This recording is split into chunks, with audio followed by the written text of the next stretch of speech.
Señal.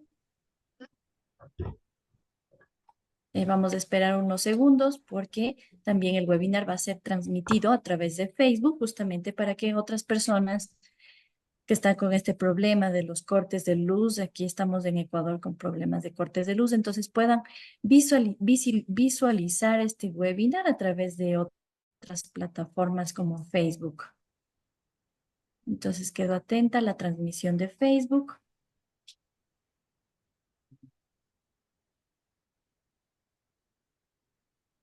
Mientras tanto, para quienes ya están en la sala, le damos la más cordial bienvenida a nuestro expositor del día de hoy, que es el doctor Felipe Terán. Muy buenos días. También nos está acompañando, buenos días Felipe, también nos está acompañando el doctor Julio Paltán, que es el miembro alterno de la Comisión de Historia. Y bueno, mientras se carga en la plataforma la señal, vamos a esperar unos segunditos más. Es importante que demos inicio justamente en conjunto con la plataforma de Facebook, que es a través de la cual vamos a tener mayor audiencia. Listo. Bueno, muy buenos días, qué gusto saludarles en esta mañana, a nombre de quienes conformamos la sección nacional del Ecuador del Instituto Panamericano de Geografía e Historia. Les damos la más cordial bienvenida al webinar de hoy titulado Claves e hitos de la historia amazónica ecuatoriana y su territorio. Este webinar ha sido coordinado con la Comisión de Historia a través del doctor Julio Paltán, quien es el miembro alterno de esta comisión. Para iniciar este espacio de difusión, queremos recordarle al público que nos está visualizando a través de Zoom o a través de Facebook y a través de YouTube, por supuesto, que este y todos los webinars son gratuitos. Sin embargo, si desean recibir un certificado digital por su asistencia al evento, este tiene un costo de $5. Las instrucciones para su obtención las dejaré en el chat. Sin más, de momento quiero darle paso al doctor Julio Paltán, quien va a dar inicio a este webinar del día de hoy, por supuesto con el apoyo y la participación del doctor Felipe Terán. Adelante, Julio, bienvenido, muchas gracias. Gracias a María José por su apertura, por su espacio nuevamente. Muy buenos días. Gracias a la IPGH, gracias a todo el equipo técnico y bueno, nuevamente María José por la apertura de este espacio. Gracias al público, bienvenido que está aquí presente, que nos sigue por los espacios de Facebook Live, de YouTube y por supuesto por Zoom. Bueno, me permito presentar a nuestro invitado de hoy. El tema ya ha sido mencionado. Es el doctor Felipe David Terán Romolerus, PhD en Historia por los Andes, de Flaxo, Ecuador. Él es un experto en historia amazónica. Sus principales líneas de estudio radican en la etnohistoria, la historia conceptual y la microhistoria. Además, entre sus temas de mayor interés están la migración, la colonización, la territorialidad y los procesos de cambio y continuidad territorial en la Amazonía. Vamos a presentar las preguntas con las cuales vamos a tener el webinar de hoy, del cual tendremos pues 45 minutos para que nuestro expositor pues se luzca y pasado ese tiempo daremos un espacio a unos 15 minutos para preguntas y respuestas. Bueno, las preguntas que vamos a atender en esta mañana, sobre la cual vamos a versar esta exposición, son las siguientes. Bueno, primero vamos a tener una breve contextualización de los hitos claves de la historia moderna de la Amazonía ecuatoriana. El segundo punto que trataremos en esta jornada serán sobre la importancia de la localidad de Maynas y el reordenamiento territorial de la Amazonía ecuatoriana en el siglo XVIII. El tercer punto, las etapas de la construcción del Estado del territorio, las etapas de la construcción del territorio amazónico en relación con sus sistemas productivos. La cuarta será un problema histórico, ¿no? Un asunto histórico. El problema del tren amazónico en la ruta Ambato-Curaray, ¿no? Esto en las épocas de la Revolución Liberal, la presidencia de Alfaro. Bueno, la quinta pregunta tiene que ver con la modernización de la Amazonía ecuatoriana en la época republicana hasta el siglo XX. Esto tiene que ver con la penetración burocrática del Estado nacional en el territorio amazónico. Y un sexto tema que versará sobre el manejo contemporáneo del espacio selvático que ha interactuado entre el Estado, las misiones religiosas y los pueblos y las nacionalidades. Nuestro invitado nos va a compartir una presentación, entonces, bienvenido Felipe, este momento son las 8:40, entonces nos tendríamos 45 minutos. Adelante, por favor. Eh, bueno, primeramente, muy buenos días. muchísimas gracias al IPGH por haberme invitado. Siempre es importante tener estos medios de difusión porque justamente, bueno, permiten que todo este conocimiento, ¿no? No solamente acerca de la Amazonía, sino acerca de la historia, pueda tener un acceso mayor, ¿no? Y pueda tener un público que realmente esté interesado en este tipo de temas. Y bueno, y muchas gracias también a Julio Paltán, que además de ser, bueno, un sociólogo, un experto en ciencias políticas, doctor también por Flaxo Ecuador, es un gran amigo. Y entonces para mí es muy importante que participemos juntos en este tipo de espacios. Lastimosamente, a ver, ahorita me tengo que excusar con el asunto de la presentación, porque, bueno, tengo unos problemas técnicos justamente por el asunto de los cortes de luz, pero apenas yo pueda conectarme para hacer la presentación, ¿no? Pero hasta eso yo les voy a comentar, sobre todo lo que son las preguntas que me había hecho justamente Julio, ¿no? Hasta que yo ya tenga una conexión directa con las plantillas de PowerPoint. No sé si hay algún problema con eso. No, no hay ningún problema. En todo caso, esperamos para que se pueda solventar aquello. De todas formas, mediante la opción compartir pantalla, podríamos, digamos, hacer eso, ¿no? Ah, sí, sí. Yo apenas pueda compartir pantalla, lo voy a hacer. Vale, Pero no me gustaría tampoco dejarle al público ahí con las ganas, pues, de esta conversación, ¿no? Porque finalmente es un conversatorio que nos trae muchos debates que son interesantes acerca de esta región. La región que hace muy poco tiempo, porque bueno, en la mirada de los historiadores, 120, 130 años es un corto tiempo, pero antes de eso era principalmente la región del Oriente, ¿no? Y después, a lo largo del siglo XX, se empieza a cambiar esta denominación hacia el término de la Amazonía. Entonces ahora, claro, ya es muy común escuchar sobre todo en este tipo de foros el tema de la Amazonía ecuatoriana. Pero no hay que dejar de lado que durante muchísimo tiempo, por eso mismo yo me refería al año, por ejemplo, 1899, en el que todavía existía la Ley Especial de Oriente y que de alguna forma sí marca ese, por ejemplo, es uno de los primeros hitos también que puedo yo remarcar acerca de la Amazonía, porque en la enunciación también tú estás enfatizando en algo que es importante.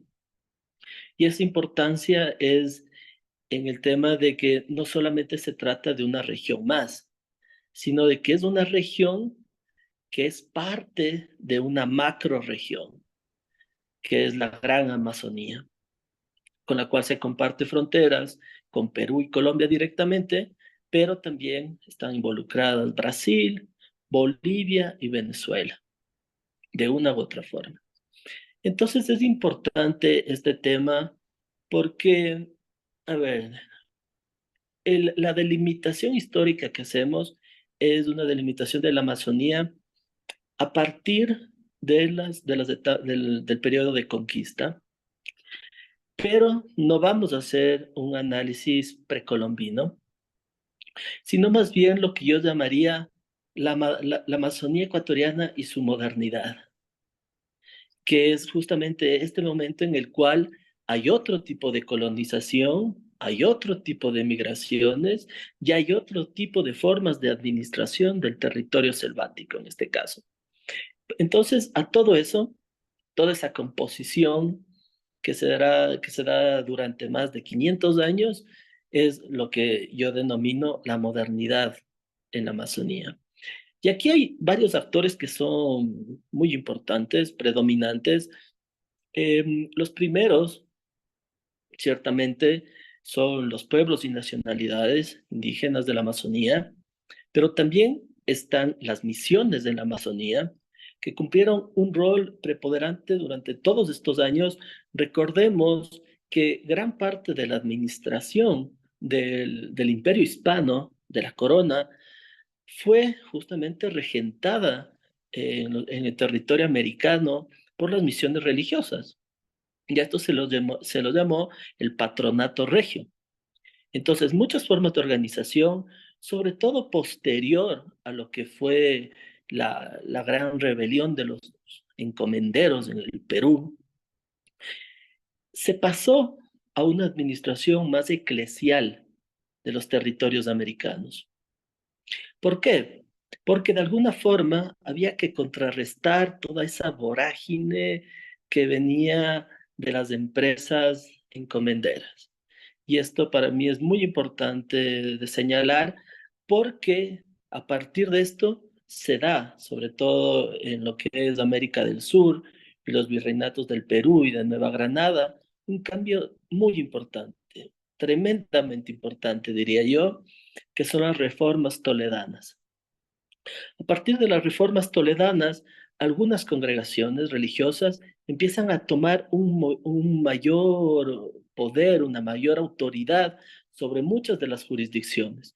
Y una de esas jurisdicciones es la que se denominaría la gobernación de Maynas y que luego adquiere otro nombre un poco más completo, Maynas, Jaén y Bracamoros, cuya capital era la ciudad de Borja, fundada justamente en 1619.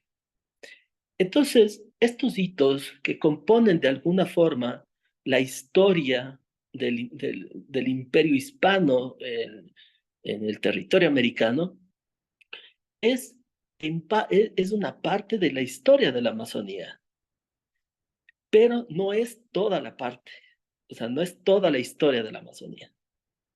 Eso es importante renombrar, porque justamente hay muchos documentos que de alguna forma marcan un análisis un poco más diacrónico acerca del comportamiento en esta región, sobre todo de las administraciones y de cómo fueron las interacciones de los actores involucrados en el territorio. Entonces, claro, por ejemplo, yo les voy a hablar sobre este texto tan importante que fue compilado por Juan Mayhuasca, en el cual él tuvo muchas complicaciones en hacer una conexión directa entre la región de la costa, de la sierra y del oriente. Pero no era justamente porque él veía otro tipo de historia, sino que él veía una multiplicidad de historias que salían del análisis de esto de la región amazónica. Entonces, lo que él sugiere es hacer un análisis de la Amazonía en relación con las otras regiones, con la costa y con la sierra, y un análisis de la Amazonía en sí misma. Entonces, esa ya es una característica importante, porque cuando nosotros analizamos a veces la historia de la sierra, la podemos conectar directamente con la historia de la costa, ¿no? Sobre todo en el boom del cacao, o sobre todo en la administración de las haciendas entre la sierra y la costa. Pero el tema es que aún así, la Amazonía ha tenido sus propias dimensiones históricas, sus propias formas de administración. Entonces siempre ha habido momentos que son coyunturas generales que han definido el papel de la Amazonía. El primero es esta colonización interna que yo llamo de la Amazonía, ¿no? Que está más bien caracterizada por establecimientos temporales y desplazamientos alrededor de los ríos más importantes de la Amazonía. En el caso ecuatoriano, uno de los ríos que ha servido muchísimo para esto es el río Napo, pero ha sido un tipo de comercio, un tipo de intercambio, un tipo de interacciones muy internas entre poblaciones amazónicas. Y los otros, por ejemplo, que es otro hito importante, son estos intentos que llegaron posteriores a la conquista, que son los intentos coloniales para domesticar la Amazonía y permanecer en ella. O sea, es otra forma de colonización. Y ahí viene un punto también muy relevante, porque las poblaciones que estaban asentadas en la Amazonía, tanto las del sur de la Amazonía ecuatoriana como las del norte de la Amazonía ecuatoriana, estamos hablando de los pueblos y nacionalidades Shuar, Achuar, Quichuas, Cofanes, Sionas, Secoyas, todos ellos han tenido una forma muy diferente de relacionarse con este territorio, ¿no? Que tiene mucho que ver con estos establecimientos temporales que yo les estoy comentando, y no asentarse específicamente en ciertos lugares, que es en cambio la otra propuesta que vino posterior a la conquista, que era en cambio el asunto de crear ciudades, crear provincias, centros, comunidades, sino que claro, que la idea antes y que todavía se mantiene, por ejemplo, nosotros podemos ver en el sistema de chakras, es el asunto de eh, hacer un tipo de domesticación de cierto territorio y luego, después de que ese territorio haya sido producido, se pasa a otro territorio. Entonces, a esto se le llama el ciclo de rotación. Pero, en cambio, estas nuevas formas requerían otro tipo de intervenciones en la Amazonía.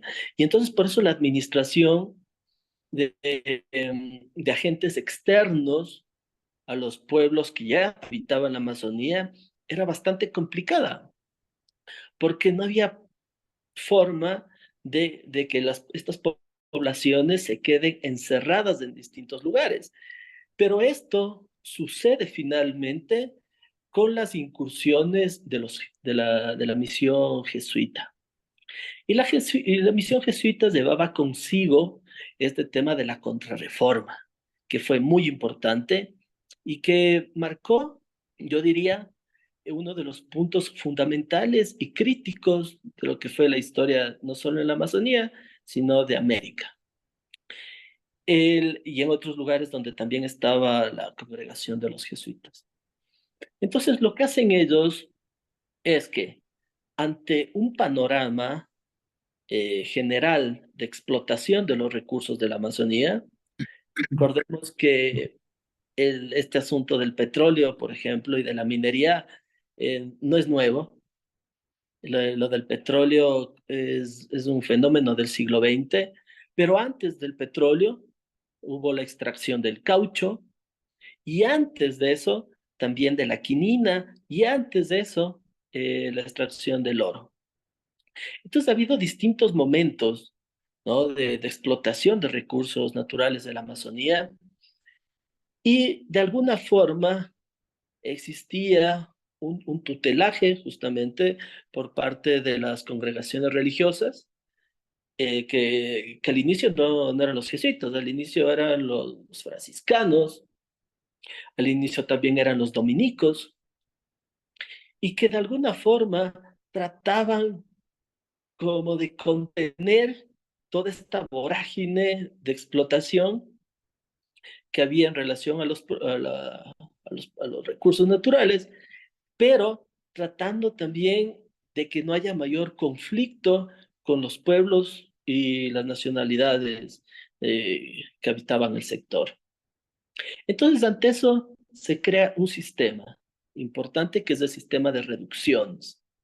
Este sistema de reducciones finalmente luego deriva en otro término que es importante y que no es solamente propio de la Amazonía ni de América del Sur, sino que se relaciona con las reservas naturales. Entonces, son estos espacios en los cuales se pretende cierta protección de este equilibrio ecológico, ambiental, entre poblaciones, recursos naturales y geografía, para que la explotación de recursos no afecte todo el ecosistema.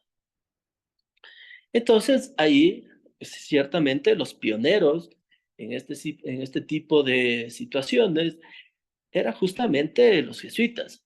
O sea, los jesuitas a través de la contrarreforma lo que intentan hacer es armonizar de alguna manera, basado sobre todo en los principios del antiguo régimen, para que no exista una exacerbación de este comercio y de esta explotación irracional de la Amazonía. Entonces, lo que existe ahí como punto de quiebre es justamente esta forma de contener algo que ya se venía, algo que comenzó con la revolución industrial y que luego deriva en el sistema capitalista. Y la forma de contener por parte, al menos de los jesuitas, era a través del sistema de reducciones, a través de la utilización de la economía informal, que en muchos casos se ha denominado también la economía moral. Estas formas comunitarias de manejar la economía precisamente eran parte de todo este quiebre histórico que en cambio se propusieron los otros imperios, ¿no? Estoy hablando exactamente del Imperio Británico y luego de lo que sería la República Francesa. Cada uno en sus distintos niveles y con sus distintas escalas de influencia, lo que pretendían era imponer este modelo globalizado, que en términos de Manuel Wallerstein, que trabaja muchísimo este tipo de temas, es lo que luego llamaríamos el sistema mundo, que básicamente es la expansión del sistema capitalista a través de todo el globo. Eh, y claro, y bueno, y exactamente con respecto a esto, las formas de contener de los jesuitas implicaban ciertas tensiones y ciertas rivalidades, no solamente con las haciendas que había en el sector, sino también con las propias formas de producción que querían instalar las misiones jesuitas. Entonces, este tipo de rivalidades que también se cruzaban con el tema de la Guerra de Sucesión Española, que también se cruzaban con otros episodios que la Revolución Francesa, las revoluciones de Haití, bueno, todo un momento tensionante para el mundo y de transformaciones profundas, porque para el siglo XIX empiezan ya el momento de las independencias, sobre todo en el caso de América. Claro que Estados Unidos ya había comenzado su independencia muchos años antes. Incluso habían llegado a estos momentos de la guerra de secesión en Estados Unidos, pero estos eran síntomas justamente de que estábamos pasando de un antiguo régimen a un nuevo régimen. Un antiguo régimen que era mayormente de características feudales a un nuevo régimen que incluía justamente el desarrollo de la industria, de la explotación, de la acumulación de recursos. Entonces la Amazonía era el lugar idóneo. O sea, si había algún lugar específico donde pudieran implantar esto, tenía que ser la Amazonía. Por el lado del imperio portugués, pues no habían demasiadas restricciones, pero por el lado del imperio hispano sí. El tema es que eso trajo muchos conflictos, muchos problemas, muchas condiciones que eran ciertamente difíciles de aceptar para la propia administración de los virreinatos. A ver, vamos a ubicarnos un poquito geográficamente. La gobernación de Maynas ahora corresponde a lo que es el departamento de Loreto, en el Perú. Pero la gobernación de Maynas estaba adscrita a la Real Audiencia de Quito, pero también a los virreinatos. Entonces, ciertas decisiones se tomaban desde Nueva Granada y otras decisiones se tomaban desde el virreinato del Perú. Cuando los jesuitas son expulsados entre los años 1767 y 1768, lo que sucede ahí es que se da un vacío que el virreinato de Nueva Granada le entrega a los franciscanos de Quito. Pero, como estamos hablando de estos momentos de rebeliones, estados de sitio, revoluciones y guerras, entonces la decisión de la corona es convertirle nuevamente a Maynas en una comandancia general. Cuando hacen esto, entonces el control lo toma el virreinato del Perú. Y eso marca un antes y un después, sobre todo para lo que serían los límites del territorio ecuatoriano.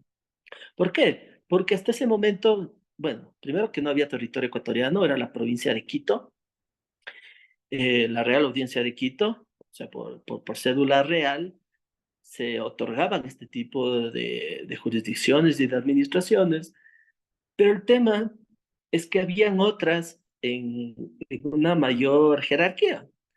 Y una de estas era justamente el Virreinato del Perú. Y que para esta zona de América del Sur se le fue encargada la defensa de la corona ante los estallidos independentistas. Entonces, eso fue una situación muy importante. Y ahí se da justamente una reasignación.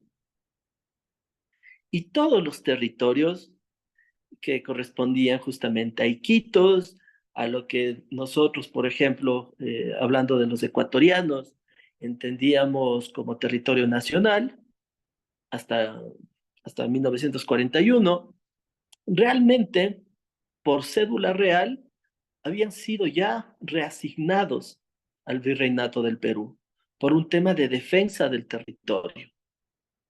Y así se mantuvo. O sea, bueno, después hubo el proceso este de la Constitución de Cádiz, pero ya no se revisaron, no hubo una forma de conectarse nuevamente con todos estas antiguas formas de administración, ¿no? Sino que se continuó con las que habían sido establecidas hasta el final de la época de la corona. Entonces, en ese momento entra un gobierno militar en 1794 y Maynas ya para el siglo XIX, para 1802, ya directamente eh, pasó de Nueva Granada al Perú. Es que desde el Perú, ya en la época republicana, se dé una posesión efectiva de estos territorios. ¿A través de qué? A través de lo que se llamaban los fundos, que eran territorios específicos para la extracción del caucho. Esta etapa cauchera es importante porque es la que realmente define a manera de fronteras vivas lo que era pues, la pertenencia de ese territorio para el lado peruano. Y el Ecuador quedaría con los límites que son los que conocemos ahora, que son los que corresponden a la gobernación de Quijos en el momento de la provincia de Quito. Luego, Quijos adquiere otros nombres, se dividen los territorios, pero eso ya fue en una época más bien republicana. Y luego existen otros momentos también en los que hay otro tipo de divisiones territoriales, pero relacionadas en cambio con la presencia de las misiones religiosas. Pero estas misiones religiosas muy vinculadas a lo que sería el clero regular, no tanto diocesano. Entonces, ahí ya existe una forma de nueva división del territorio. Claro, los jesuitas ya no estaban, los franciscanos de alguna forma, bueno, tampoco podían hacerse cargo de la administración porque habían pasado un gobierno militar y ahí hay como una especie de vacío de la influencia de las misiones hasta las épocas ya de la etapa republicana, digamos, ¿no? O sea, la configuración de los estados que ahora conocemos, Ecuador, Perú, Colombia, Venezuela. Y, y ciertamente este marco de relaciones existentes que ya estaban definidas prácticamente para el siglo XIX, pues ya marcaban lo que había sido el fin del antiguo régimen, aunque hubo algunos rezagos en, sobre todo en algunas haciendas en la sierra, muy pocas en la Amazonía para el siglo XIX, sobre todo a nivel del sistema productivo, a nivel económico, a nivel de las autoridades, lo que se llamaría también el poder pastoral, ¿no? La influencia de la religión católica en este caso, ¿no? Para sostener todavía ciertos principios del antiguo régimen que habían sido muy convulsos, o sea, muy difíciles de definir, en cambio, en la época de las reformas borbónicas, que fue todo el siglo XVIII, pero que en cambio para el siglo XIX toman una nueva forma, porque el Estado también necesitaba, para convertirse en una nación, de una identidad nacional y que tenía pues que asentarse sobre cierto tipo de valores. Por eso cuando nosotros vemos y cuando hay estos análisis, sobre todo sociológicos, de los años 60, años 70, lo que vemos es que no hay una definición exacta del tipo de economía que existe o que impera en el Ecuador. Ahora podemos ya decir que es prácticamente un sistema de mercado capitalista, pero para el siglo XX todavía no estaba tan definido. Había como, claro, muchas contradicciones, muchas definiciones, pero justamente era por esto, por estos niveles de resistencia que habían existido. Y es interesante entender que muchos de esos niveles de resistencia habían sido coordinados y administrados por lo que fueron las misiones jesuitas y luego algunas de las otras misiones en la Amazonía ecuatoriana, ¿no? Sobre todo en el siglo XX hubo un protagonismo especial de la misión carmelita en Sucumbíos, en San Miguel de Sucumbíos, de la misión capuchina en lo que es el Aguarico y toda la zona de Nuevo Rocafuerte, de lo que es la misión salesiana en Morona, Santiago, específicamente esas tres, y de los dominicos en el Puyo, serían los cuatro, pero que de alguna forma dejaron como esta marca que tiene también que ver con muchos cambios que se dieron en la Iglesia Católica y que tienen que ver con el Concilio Vaticano II. En este Concilio Vaticano II se trata de canalizar de alguna forma, o sea, volverlo desde la estructura de la Iglesia, esta estructura, sí, vertical y jerárquica, pero con una mayor conciencia sobre los territorios en los cuales hay misión.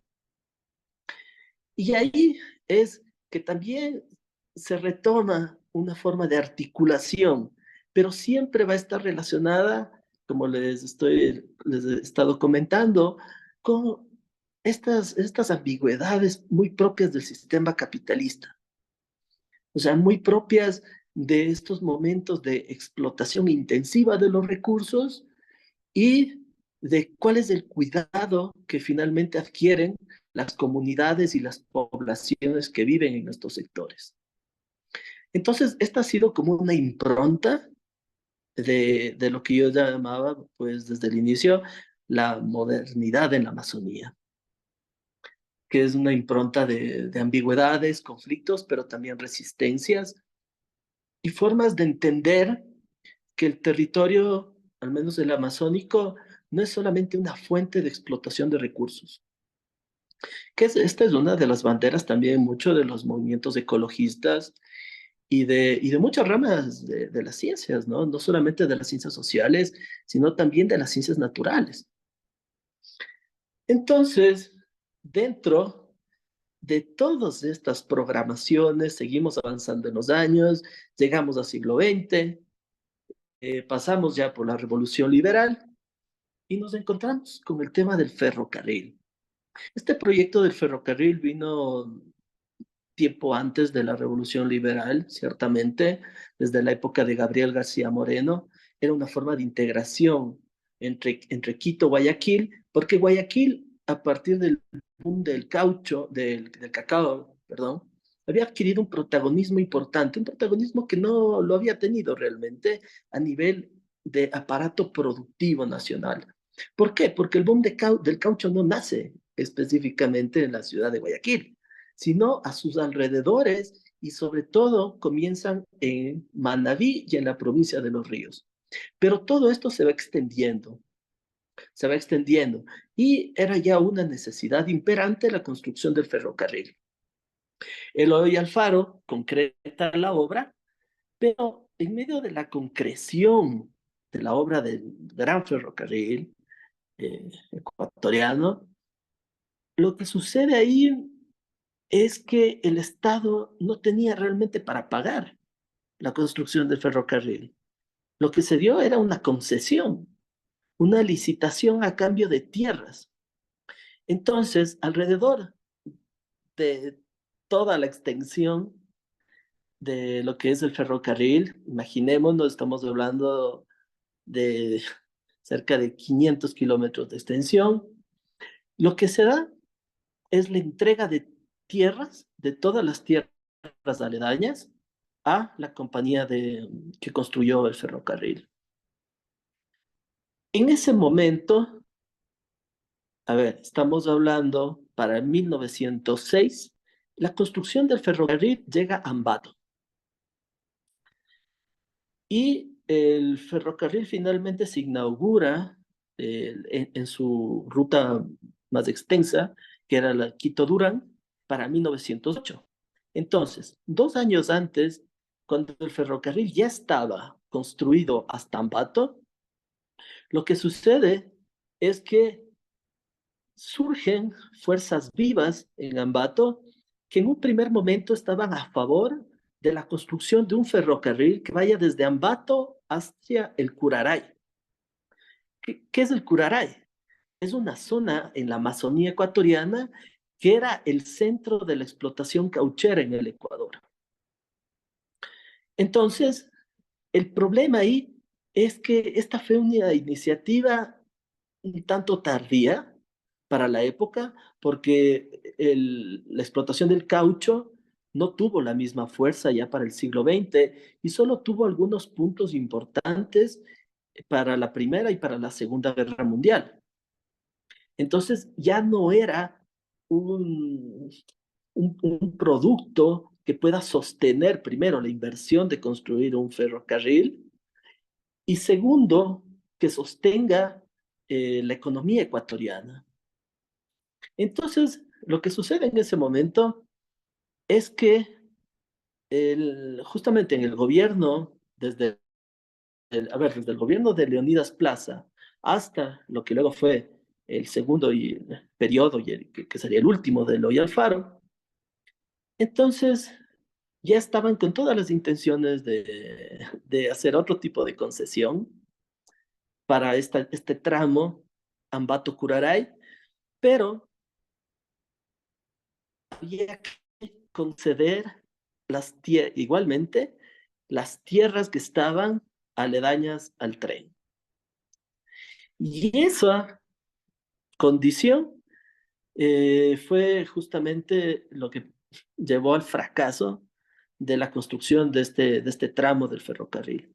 Esta es una historia, bueno, a ver, contada exactamente por Pío Jaramillo Alvarado, pero que tiene mucha consistencia con lo que pasó en la época y que ha sido retomada por muchos de los investigadores y estudiosos de la Amazonía porque muestra que de alguna forma las élites que estaban también apoyando la construcción de ese ferrocarril se echaron para atrás. O sea, ya no era conveniente que el Ecuador quedara en ese tipo de condiciones.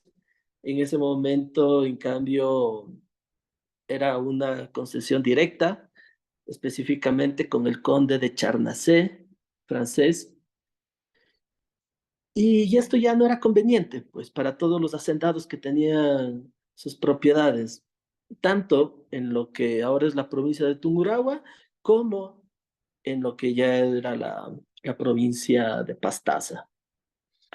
Entonces, claro, lo que sucede ahí es que en medio de esas diferencias y la construcción, y bueno, el tren tenía que continuar su construcción, y luego finalmente la muerte de Eloy Alfaro, el tren quedó ahí nomás. No hubo una mayor respuesta bueno, y se tuvo que paralizar esa obra, que claro, que justamente viene también en razón de que el Estado no tenía exactamente el- los recursos para llevar a cabo estas magnas obras, ¿no? O sea, la construcción del ferrocarril, aparte de ser muy costoso, cobraba muchas vidas y además se interponía con los intereses de quienes conservaban las haciendas en la sierra y que también tenían ciertas haciendas en en la región amazónica. Y algo que es importante, o sea, enfatizar en este momento es que mucho de la historia de la Amazonía tiene que ver con los sistemas productivos que han existido en la Amazonía. O sea, el análisis más cercano que se ha realizado, pues, de una construcción histórica en estos términos mucho más económicos Felipe, y de relaciones, tenemos 10 minutos, por favor, ya para seguir. ya, es que justamente se da una prioridad al tema de la explotación, ¿no? Entonces, el primer corte, según Ana Christine Taylor, que hace toda esta revisión, está entre 1540 y 1580, y es lo que se llamaría el boom del oro aurífero. El segundo es entre 1640 y 1760, que en cambio tiene que ver mucho con esta expansión del frente misionero y que ya les había comentado también sobre el tema de las reducciones jesuitas. El tercero va desde 1770 hasta 1840, que se da en cambio el fraccionamiento del frente misionero. Luego viene otro corte de 1850 a 1900, que está relacionado con el boom del caucho. Y el último, que viene entre 1900 y 1940, en el que se cae la figura del patronazgo, del concertaje, y empiezan las nuevas relaciones de producción y de relaciones entre comunidades, ciudades, cantones, provincias, y lo que ya sería la definición real del Estado Nacional en la Amazonía ecuatoriana. De ahí para 1950 y 1990, pues había ya muchas relaciones asalariadas, y eso es ya uno de los síntomas más importantes de la intrusión o de la influencia del sistema capitalista, ¿no? Y bueno, y para esto hay autores muy referenciales que podrían dar también una mayor lectura sobre esto y que más bien solo les podría sugerir, como Max Weber, que justamente trata sobre este tipo de relaciones, ¿no? Pero básicamente eso es lo que sucede pues en el caso de la Amazonía. Proyectos fallidos, explotaciones intensivas, organizaciones territoriales, reasignamientos, como ya les estaba contando.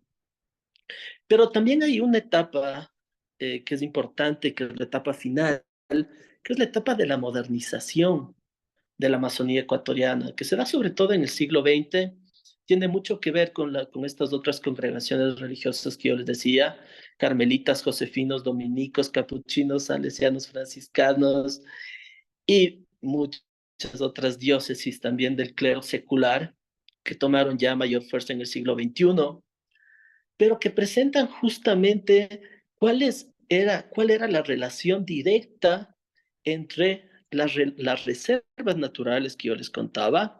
Dentro de las reservas naturales, les voy a incluir todos los que son estos ecosistemas protegidos, pero solo lo estoy utilizando como una categoría de diferenciación. Reservas naturales, campos petroleros y corredores misioneros. ¿Por qué? Porque a partir de los años 60 y 70 empieza justamente esta división de la Amazonía en bloques y provincias. Entonces, cada bloque significaba un lugar de explotación, sea petrolero, minero, incluso, bueno, pues se podría hablar desde minas de oro hasta minas de piedra, hasta oro, incluso todavía se extrae oro en algunas partes de la Amazonía. Los procedimientos, claro que hay mucha variedad en eso, minería artesanal hasta minería en gran escala, pero eso es la actualidad ya del siglo XXI. Y claro, ciertamente todos estos corredores estaban dentro de ciertas zonas. Por ejemplo, solo les voy a hacer una lectura así muy rápida, ¿no? Para los carmelitas iba desde Santa Bárbara, Lago Agrio y Puerto El Carmen. Para los josefinos, Baeza, Archidona y Tena. Para los capuchinos, Coca, Limoncocha, Nuevo Rocafuerte. Para los dominicos, Puyo, Canelos, Sarayacu. Son solo algunas que yo les cuento que son corredores misioneros dentro de zonas de explotación y que también están relacionadas con la convivencia de las poblaciones. Por eso cuando sucede todo este asunto de integrar completamente a los pueblos y nacionalidades indígenas de la Amazonía, a las dinámicas del Estado Nacional, entonces es en ese momento en que toma fuerza esta ley de comunas de 1937, en la que la organización territorial tenía que ver ya directamente con esta relación directa entre el Estado y las poblaciones. ¿Cuál era el tema? Que no es que había una relación muy fructífera entre ambos sectores. Entonces ahí entran las misiones que yo les había comentado, estas últimas, para hacer de alguna forma un efecto amortiguador. Este efecto amortiguador lo que permitió es un nivel de intermediación importante, ¿no? Posterior al Concilio Vaticano II, lo reitero. ¿Por qué? Porque cambia completamente la dinámica y se empiezan a crear ahí sí las comunidades. Las comunidades, sobre todo en el centro norte de la Amazonía y lo que son los centros Shuar, por ejemplo, o los centros Achuar para el sector de la Amazonía Sur, en las provincias de Morona, Santiago y la provincia de Zamora, Chinchipe. Entonces, claro, hay una nueva categorización, hay una nueva dinámica, una nueva forma en la que prevalece ya una figura de Estado, empieza a haber una mayor presencia incluso de las instituciones del Estado, pero aún así estamos con estos conflictos por los recursos y por la tierra.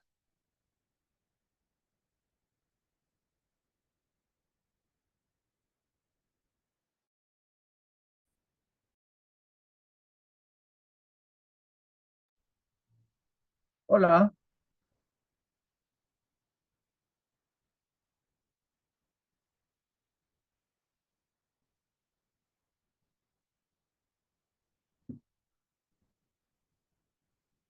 hola, sí,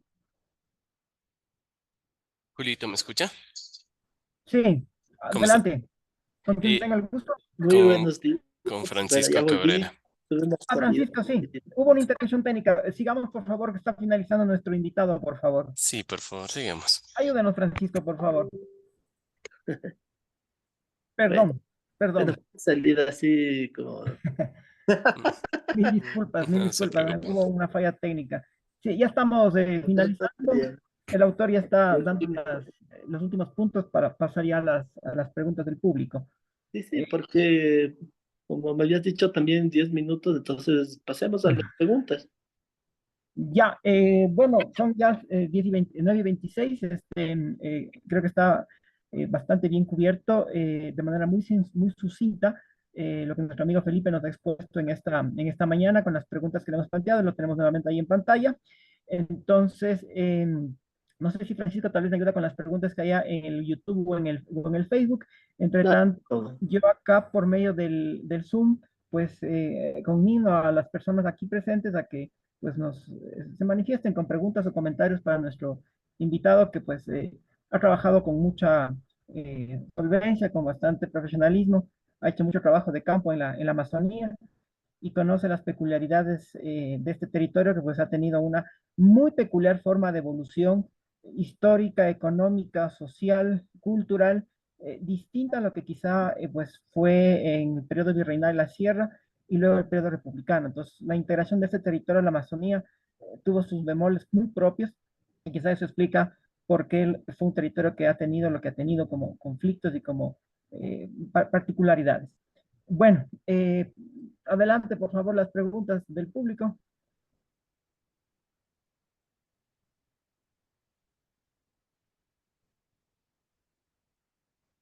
Ya, tenemos un comentario de nuestro amigo Elías Armendariz, que nos pregunta, ¿el desarrollo de la Amazonía se ha dado siempre de la mano de la explotación de algún recurso? Hoy en día, ¿qué recursos están siendo explotados y por quiénes? Sí, bueno, no hay más preguntas por lo pronto aquí en el chat. Eh, pues Eh, pasemos a responderle. sí, pasemos al conversatorio. Hasta eso igual pueden recoger otras preguntas. Sí, Ya. a ver, Ujú. ahora, claro, a ver, todavía existe el rezago de la explotación petrolera.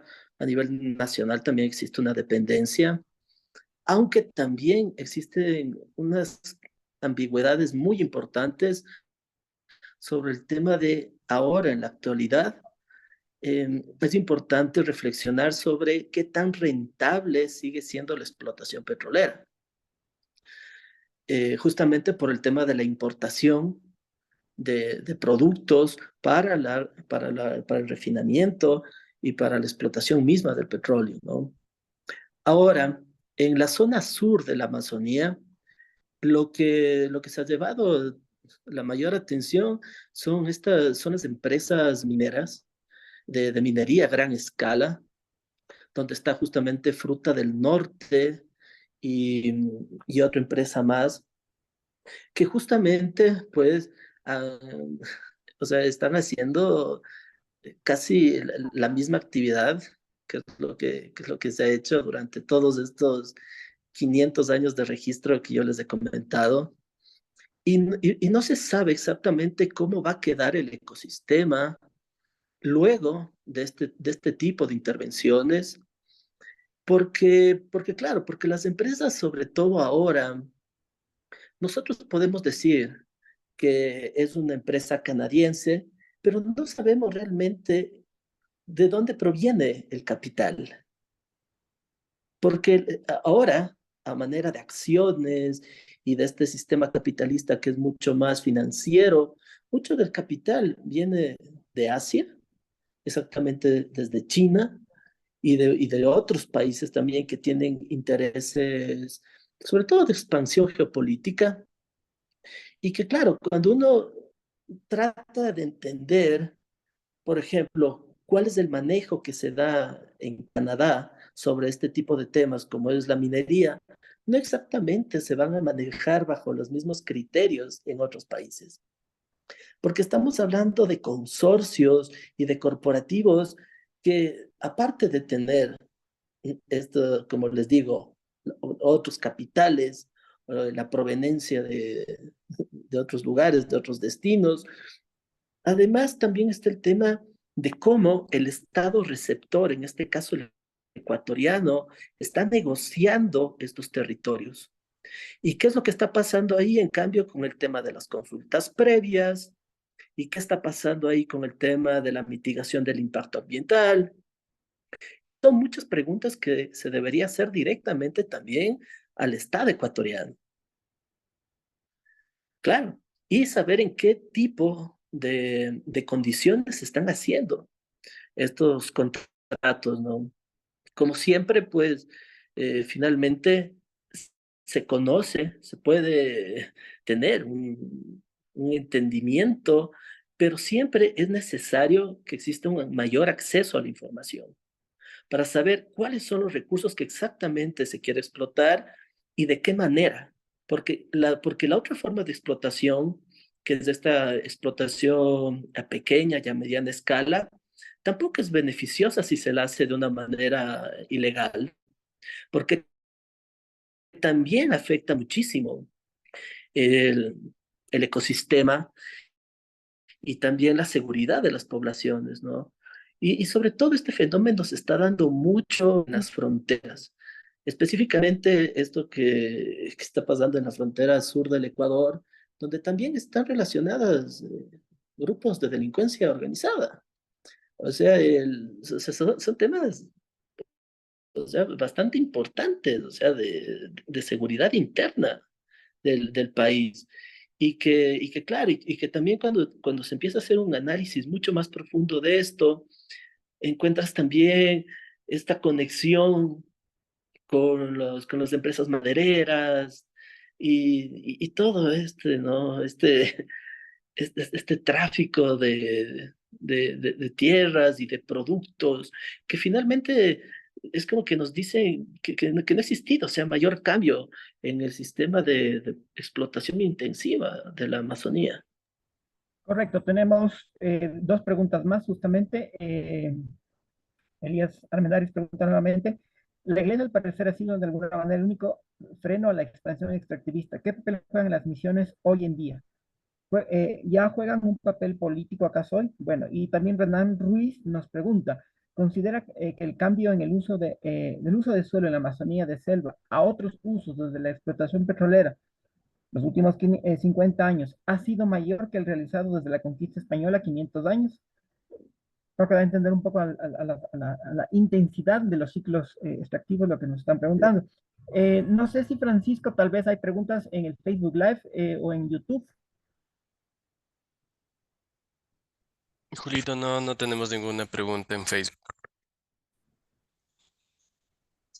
Ya, gracias Francisco. Entonces, bueno, con estas nuevas dos preguntas, por favor, tenemos para nuestro invitado. Ya, perfecto. Sí, o sea, igual muchísimas gracias por los comentarios y las preguntas. Es importante el rol de la Iglesia Católica en este caso. A ver, también ha habido la intervención de la Iglesia Protestante. La intervención ha sido distinta. Eso amerita otro tipo de análisis, porque no es el mismo tipo de intervención. Pero claro, si volvemos al tema de la Iglesia Católica y sobre todo de las congregaciones del clero regular, que ya les cité, que son las 6 que tienen mayor presencia en la actualidad. Entonces, ahí lo que sucede es que sí se han convertido en un punto de resistencia, pero también los ciclos de la historia son bastante curiosos, ¿no? Porque yo tuve una entrevista recientemente, o bueno, no tan recientemente, pero hace un poco tiempo, con uno de los mayores activistas justamente del Parque Nacional Yasuní, que es José Miguel Goldaras, eh, misionero capuchino. Y él, sinceramente, en sus reflexiones, lo que me dejó como una idea bastante interesante y bastante como para reflexionar. Y entonces él dice, nosotros, estoy casi citando más o menos literalmente, textual, dijo, nosotros logramos que los indígenas salgan de las haciendas que les explotaban. Pero luego ellos mismos tuvieron que entrar en las empresas petroleras a trabajar. Entonces, esa reflexión es interesantísima, porque de alguna forma el momento que se atravesaba entre los años 60 y 70, que son los tiempos de la reforma agraria, que no comienza justamente en esos años, pero toma una mayor fuerza en esos años, sobre todo en el gobierno de Guillermo Rodríguez Lara, entre 1972 y 1976. El tema es que a nivel de producción en la Amazonía, y no sé si esto se puede replicar también a otros lugares del Ecuador o del mundo incluso, es que dejas una actividad, pero te insertas en otra. Entonces, lo que en algún momento era la cura, que era entrar a la explotación petrolera en el marco de este gobierno de Guillermo Rodríguez Lara, luego al pasar de los años se convirtió en enfermedad. Y existió todo este tema de los pozos petroleros, de las piscinas, mejor dicho, y de todos los efectos contaminantes que ha habido, ¿no? Y claro, y entonces es algo que nos deja también para la reflexión, ¿no? Y que vino directamente de uno, bueno, de los activistas que ha estado mayor tiempo en la Amazonía.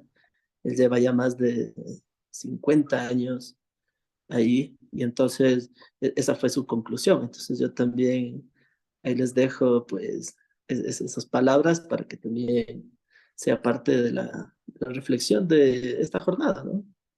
¿Cuál era la otra pregunta, Sí, Julio? lo repito, ¿considera que el cambio en el uso del suelo en la Amazonía de selva a otros usos desde la explotación petrolera desde los últimos 50 años ha sido mayor que el realizado desde la conquista española 500 años atrás? Ya. A ver, lo primero que es importante ahí es definir que ha habido distintas formas de explotación, ¿no es cierto? Y de extracción de los recursos. A nivel de magnitud, hay que entender que el sistema capitalista tiene un nivel de tecnología que es superior a lo que ha existido durante 500 años de historia. O sea, en los últimos 50 años eh, es impresionante. O sea, solamente hagamos una diferencia simbólica, que es pasar del uso de la carreta, ¿ya? Para sacar los productos, al uso de camiones y de tractores que tienen más de entre 30 y 50 metros de altura. O sea, solo imaginémonos ese nivel de diferencia en este tipo de herramientas, en este tipo de operarios para la extracción de recursos. Por eso, claro, cuando hablamos de minería a gran escala, es realmente a gran escala.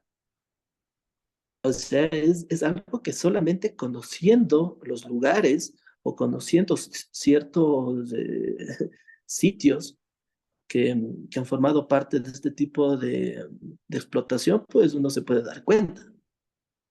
Entonces, el nivel, la dimensión y la escala es a ese nivel, ¿no? Es completamente, no solo intensiva, también completamente abrupta y tecnologizada. Perfecto, muchas gracias. Tal vez más preguntas, comentarios del público. Bueno, parece que ya no. Bueno, si no es así, pues no sé si quieres darnos una ronda final de comentarios, Felipe, para concluir unas últimas palabras, ya para cerrar este webinar. Sí, bueno, o sea, primero les agradezco muchísimo. Estos espacios son muy importantes, sobre todo igual a los participantes, a quienes también tuvimos la oportunidad de conversar con sus preguntas, sus reflexiones. Yo creo que eso también es lo más importante de los webinars, o de cualquier tipo de foro y de espacio de conversación. Y bueno, pues estaré pendiente. Si es que en algún otro momento yo podría participar, para mí sería excelente. Y claro, y lo haré igual de la mejor forma posible, de la mejor forma en las que yo pueda también apoyarles. Y solamente, bueno, estar pendientes también de esos lugares a los cuales no vamos siempre, o sea, que son de alguna forma territorios que desconocemos o que solo conocemos de nombre, pero que viven realidades que son como muy importantes, ¿no? Son realidades que redefinen también el espacio no solamente del Ecuador como país, sino nuestro espacio de convivencia. Entonces, esa sería no sé, mis palabras finales. Bueno, muchísimas gracias al público que nos ha escuchado en esta mañana. Muchísimas gracias, por supuesto, a nuestro amigo, nuestro invitado de lujo, Felipe Terán, que ha trabajado, el doctor Felipe Terán, que ha trabajado los temas de historia masónica.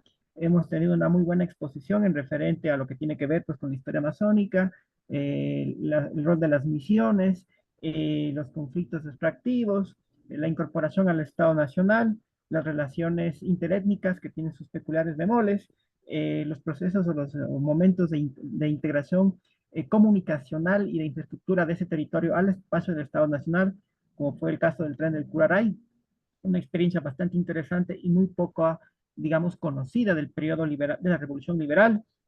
También el tema de las misiones durante el periodo de la monarquía española. En fin, han sido temas muy valiosos que por supuesto no se agotarán en esta jornada y pues darán para que sin lugar a dudas se presten futuros webinars pues ya será Dios mediante para el año 2025. Quería, bueno, antes de despedir este webinar, que estén pendientes de las redes sociales, de las publicaciones, de las actividades que hace el Instituto Panamericano de Geografía e Historia, particularmente la Comisión de Historia, la cual me honra ser miembro alterno.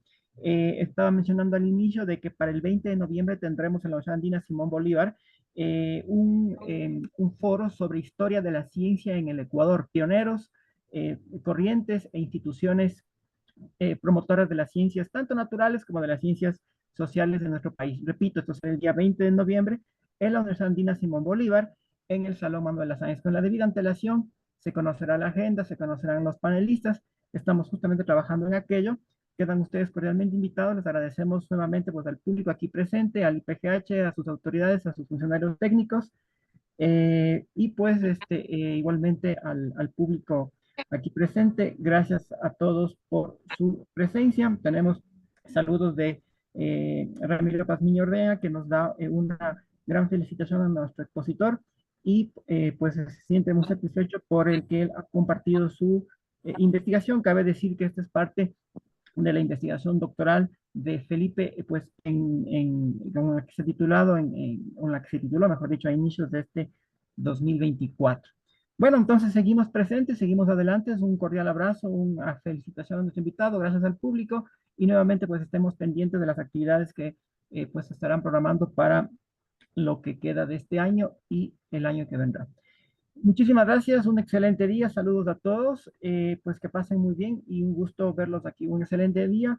Muchísimas gracias. Esto queda, por cierto, grabado en los canales digitales del IPGH. Visiten la página web, visiten la página de Facebook y la página de YouTube. Todo webinar, todo foro, toda conferencia que hace IPGH de sus diversas comisiones se sube a las plataformas digitales y a YouTube. Entonces, esto pueden verlo ustedes y pueden difundirlo también a otras personas que por aquí o Y razón no estuvieron presentes en esta mañana. Muchas gracias nuevamente, un cordial abrazo a todos, a nuestro invitado, al IPGH y pues nos vemos nuevamente. Gracias. Chao, gracias.